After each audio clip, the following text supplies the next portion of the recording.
বিসমিল্লাহির রহমানির রহিম। আমরা নমিনেশন যেদিন সংগ্রহ করেছিলাম তখন থেকে আমরা প্রচারণা শুরু করেছি।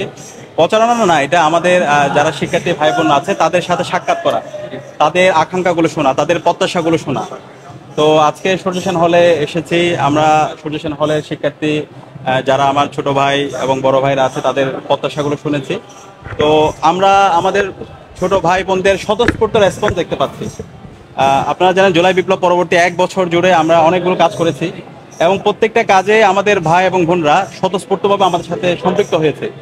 এবং আমাদের প্যানেল ঘোষণা করার পরে আমরা পুরো ঢাকা বিশ্ববিদ্যালয়ের আমাদের শিক্ষার্থী ভাই বোনদের স্বতঃস্ফূর্ত উচ্ছ্বাস দেখতে পাচ্ছি এবং তারা আমাদেরকে পরামর্শ দিচ্ছে এবং আমাদের যে নেতৃত্ব, আমাদের যে অনেস্টি, ইন্টিগ্রিটি এবং কম্পিটেন্সি, সেই কম্পিটেন্সির উপর তারা আস্থা রাখতে চায় এবং তারা আমাদেরকে আশ্বস্ত করছে এই যে ডাকসু নির্বাচন হতে যাচ্ছে সেই ডাকসু নির্বাচনে বিপদে তারা আমাদের উপর আস্থা রাখতে চায় এবং আমাদের কথাগুলো শুনছে এবং তাদের কথাগুলো আমরা শুনছি। তো আমরা বলতে চাই আমাদের এই বিশ্ববিদ্যালয় এটা একটা স্বপ্নের বিশ্ববিদ্যালয়। এই ঢাকা বিশ্ববিদ্যালয়টাকে আমরা সবার ঢাকা বিশ্ববিদ্যালয় করতে চাই। জুলাই বিপ্লবের এটা কিন্তু অন্যতম একটা প্রত্যাশা যে এটা কোনো একটা বিশ্ববিদ্যালয় কোনো একটা দলের অথবা কোনো একটা বর্গের হবে না, এটা সবার হবে। তো ইউনিটি ইন ডাইভার্সিটির রিফ্লেকশন সেটা আমাদের প্যানেলের মধ্যে আমরা দেখিয়েছি। যখন আমি ঢাকা বিশ্ববিদ্যালয়কে সবার বিশ্ববিদ্যালয় করতে পারবো সকল শিক্ষার্থীর, তখন এই পুরো বাংলাদেশটাও সবার হবে। তো আমরা আমাদের যে কাজগুলো শুরু করেছি, আমরা বলতে চাই আমাদের বিশ্ববিদ্যালয়ের ছাত্ররা ফার্স্ট ইয়ার একজন শিক্ষার্থী যখন আসে তার এই বিশ্ববিদ্যালয়ে তার আর কোনো সিট সংকট থাকবে না। একজন ফার্স্ট ইয়ার শিক্ষার্থী আসার পরে সে একটা সুন্দর সিট পাবে, তার টেবিল থাকবে, তার যে খাওয়া দাওয়ার যে ব্যবস্থা, আমাদের যে ক্যান্টিনে যে খাবারের যে মান, সেই মানকে আমরা উন্নত করব। পাশাপাশি তার হেলথ সিকিউরিটির জন্য, তার হেলথের সেফটির জন্য আমাদের যে বিশ্ববিদ্যালয় মেডিকেল সেন্টার আছে সেই মেডিকেল সেন্টারকে নতুনভাবে আমাদেরকে ঢেলে সাজানো দরকার। তো সেই নতুনভাবে ঢেলে সাজানোর কাজটা আমরা করব। পাশাপাশি আমাদের এখানকার রিডিং রুম, লাইব্রেরি ফ্যাসিলিটি, সেগুলোর অবস্থা খুবই বেহাল দশা, সেগুলোকে আমরা নতুনভাবে ঢেলে সাজাবো। পাশাপাশি আমরা যখন ছাত্রীদের হলগুলোতে যাচ্ছি, আমাদের ছাত্রী বোনদের, আমরা বিশেষ করে ছাত্রী বোনদের সবচেয়ে বেশি রেসপন্স পাচ্ছি এবং ছাত্রী বোনরা আমাদের প্যানেল নিয়ে অনেক বেশি উৎসাহ প্রকাশ করছে এবং আমাদের এই ছাত্রী বোনদের হলগুলোতে অনেকগুলো সমস্যায় তারা জর্জরিত। বিশেষ করে আমাদের ছাত্রী বোনদের হলে যারা অনাবাসিক আছে তারা প্রবেশ করতে পারে না।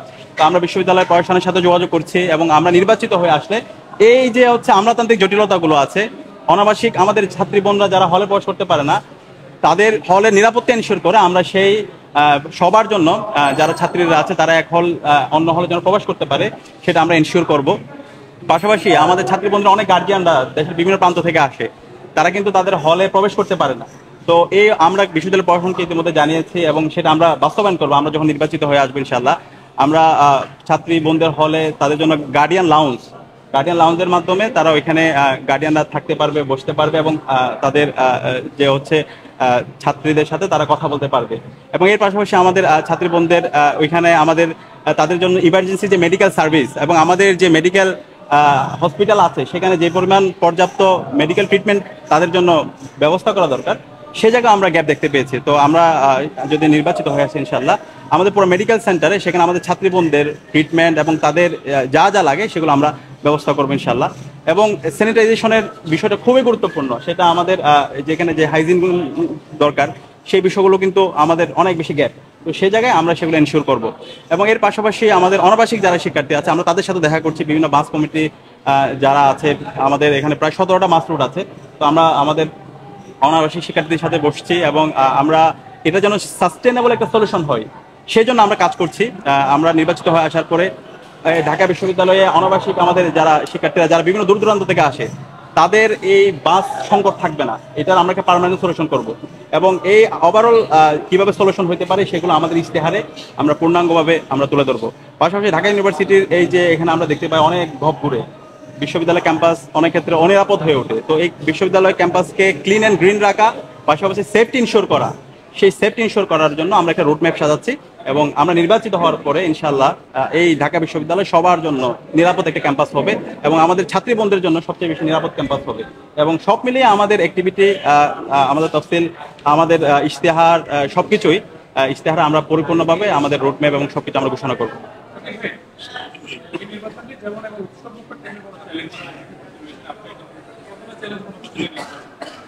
আমরা নির্বাচন এখন পর্যন্ত বিশ্ববিদ্যালয়ে শিক্ষার্থীদের যে স্বতঃস্ফূর্ত সাড়া দেখতে পাচ্ছি সেটা আমাদেরকে অনেক বেশি আশান্বিত করছে। আমরা বিশ্ববিদ্যালয় প্রশাসনকে বারবার বলছি বিশ্ববিদ্যালয় প্রশাসন যেন লেভেল প্লেইং ফিল্ড এনশিওর করে, এবং এই জায়গায় আমাদের শিক্ষকরা তারা শ্রদ্ধার জায়গায় আমরা তাদেরকে দেখতে চাই। বিশ্ববিদ্যালয়ের শিক্ষক তার রাজনৈতিক আদর্শ থাকতে পারে, কিন্তু নির্বাচনে সামগ্রিক অ্যাক্টিভিটিতে তার যে রাজনৈতিক আদর্শ সেটা যেন কোনো প্রতিচ্ছবি না থাকে। তো এটা যদি তারা তাদের যে রাজনৈতিক আদর্শ সেই এজেন্ডা যদি তারা আমাদের উপর চাপিয়ে দিতে চায়, তাহলে তারা শিক্ষার্থীদের বাইরে অবস্থান নিচ্ছে।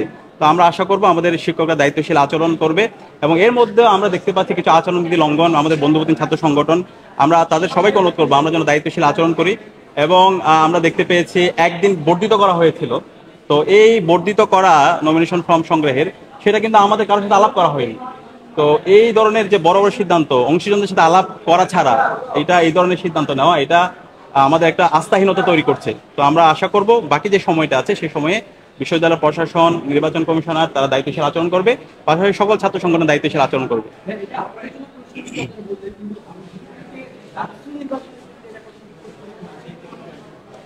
আমরা বারবার বলছি আমরা আমাদের বিশ্ববিদ্যালয়ে যারা সমাজ শিক্ষকরা আছে এবং আমাদের নির্বাচন কমিশনে যারা আছে, বিশ্ববিদ্যালয় হল প্রভোস্ট যারা আছে, বিশ্ববিদ্যালয় প্রক্টোরিয়াল টিমে যারা আছে, তারা এই লেভেল প্লেইং ফিল্ড ইনশিওর করার জন্য তারা যেন সর্বাত্মক দায়িত্বশীল আচরণ করে, এটা আমরা বলে এসেছি এবং আজকেও আমরা মিডিয়ার মাধ্যমে বলছি, এবং আমরা আশা করছি ওনারা দায়িত্বশীল আচরণ করবে। কারণ শিক্ষার্থীদের এই স্বতঃস্ফূর্ত একটা উচ্ছ্বাস, সেটা যেন আমরা আমাদের দলীয় স্বার্থ অথবা বর্গীয় স্বার্থের কারণে এটাকে যেন আমরা নষ্ট না করি। আর এটা যদি আমরা করি তাহলে ইতিহাস আপনাদেরকে ক্ষমা করবে না।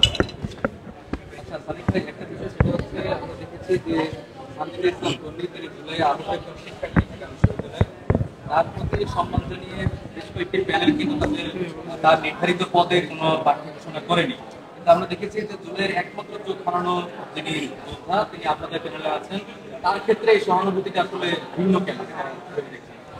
আমরা সবাই একসাথে কাজ করতে চাই। এখানে জুলাই আন্দোলনে আমাদের জসিম ভাই চোখ হারিয়েছেন, জসিম ভাইয়ের প্রতি সবার অনেক বেশি সিম্পিতি আছে। তো এই জসিম ভাই যে আমাদের প্যানেলে আসা মানে যে হচ্ছে সে শিবির হয়ে যাওয়া এরকম না।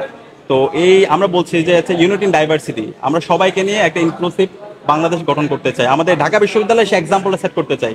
তো সেই এক্সাম্পলের জায়গা থেকে আমরা যে প্যানেল করেছি সেখানে যেমন আমরা আমাদের অন্য ধর্মাবলম্বী যারা আছে চাকমা সম্প্রদায়ের রিপ্রেজেন্টেশন যেভাবে রেখেছি, পাশাপাশি হচ্ছে ফিজিক্যালি চ্যালেঞ্জ যারা আছে তাদেরকে আমরা সম্পৃক্ত করেছি, এবং আমাদের যে সম্পাদকীয় পোস্টগুলো আছে প্রত্যেকটা সম্পাদক তার স্পেশালাইজেশন আছে। আমাদের যিনি ক্রীড়া সম্পাদক তিনি হচ্ছে একজন জাতীয় পর্যায়ের একজন অ্যাথলেট, তিনি হচ্ছেন ব্ল্যাক বেল্টধারী, দীর্ঘদিন ধরে বিশ্ববিদ্যালয়ের ছাত্র ছাত্রী আমাদের ভাই বোনদেরকে তারা প্রশিক্ষণ করছে। যিনি সাহিত্য সম্পাদক তার অনেকগুলো প্রকাশনা আছে, এবং যিনি পরিবহন সম্পাদক তিনি বাস কমিটির এর আগে সভাপতি ছিলেন। এইভাবে প্রত্যেকটা সম্পাদক তার স্পেশালাইজেশন আছে, এবং যার যে জায়গায় এক্সপার্টাইজ আছে আমরা সবাইকে আমাদের প্যানেলে নিয়ে আসার চেষ্টা করেছি। এবং এই প্যানেল করার ক্ষেত্রে আমরা যে বলতেছি যে শহীদদের আকাঙ্ক্ষার আলোকে বাংলাদেশ একটা সবার বাংলাদেশ, সেই বাংলাদেশের রিফ্লেকশনটা আমাদের এই প্যানেলে আমরা নিয়ে আসার চেষ্টা করেছি, এবং এরকম যারা আছে আমরা সবাইকে অফার করেছি, সবার সাথে যোগাযোগ করেছি। এবং আমরা মনে করি যারা আমাদের সমালোচনা করে তারাও আমাদের অংশ, আবার যারা আমাদের প্রশংসা করে তারাও আমাদের অংশ। তো এই সমালোচনা আলোচনা এই সব মিলে আমাদেরকে চলতে হবে, এবং এই সবাইকে নিয়ে আমরা চলতে চাই। ঠিক আছে, আজকে আমরা